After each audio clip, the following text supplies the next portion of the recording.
Yes, mbaniziza kade kano mwasibye mutya muri mutyange nakubasaba musubscribing munyigene kade bagita Faadi TV yujimbane updates zinavali mbana amawuli agabagatambula okweterwa nga Uganda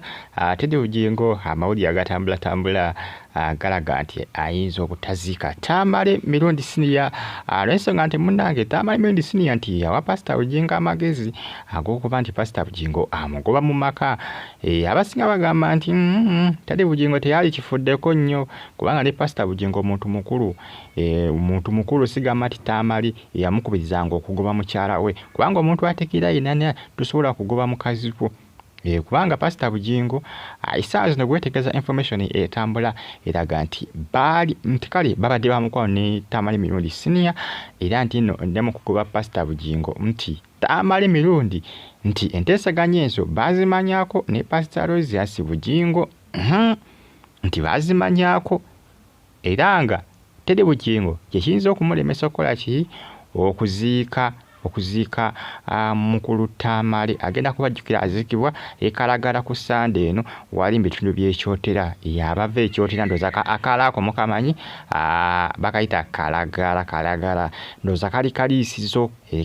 jukira kalisizo okutuuka ekyotera munange byebyo ebintu ebitambula kadde kano ku social media tulinze tulabe tedi Bujingo aneakyusa muko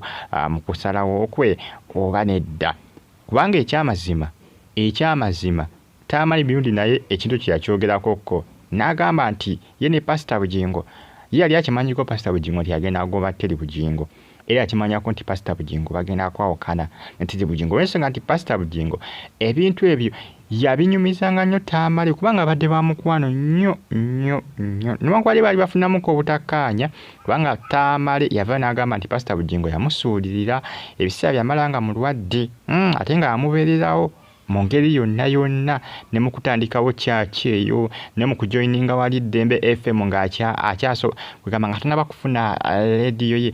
ya Sauti FM ne Sauti TV ng'akyali ku Dembe FM pastor Bujingo tamale mirundi yamuyambako ebiseera nga bakyali ne tedi Bujingo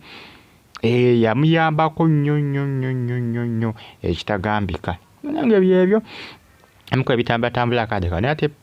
tamale yagamba nti pastor Bujingo ate yatuuka nga tamale amuyambyeko naliko okumwefuulira ne bamala ne bakola ki ne badamu ne bakwatagana nga bamanyi nti bagamba abooluganda bita ne bikonaga tebyatika bano babadde nga abaluganda tamale ne pastor Aloysius Bujingo ndowooza tedi Bujingo munange yamunyigira okubanga yakimanyako ate nga bonna baali bamukwano tamale mirundi yali mukwano gwa tedi Bujingo ebyaddala kubanga mu kutandikawo kyaki eya HPM tamale mirundi baali bakolaganira wamu pastor Bujingo tedi Bujingo era nga tedi Bujingo mukwano nnyo gwa tamale mirundi ebyaddala bino ziyase sibyawolo okusoba bino byaddala kubanga bino tamale yabimanyangako buli step gye baali bagenda okubanga bakola ki gye baali bagenda okubanga bakola buli kimu yakola ki yakimanyangako subscribinga nyiga kade bagita Faadi TV UG mbagala nnyo era mbebaza mbagamba nti mabaye nnyo kubanga mugiye kumirako likinga okomentinge tosigale nga ojje kumideko mbatumide kabali kata kwa sani Saudi Arabia nembebaza nembagamba nti mwebale nnyo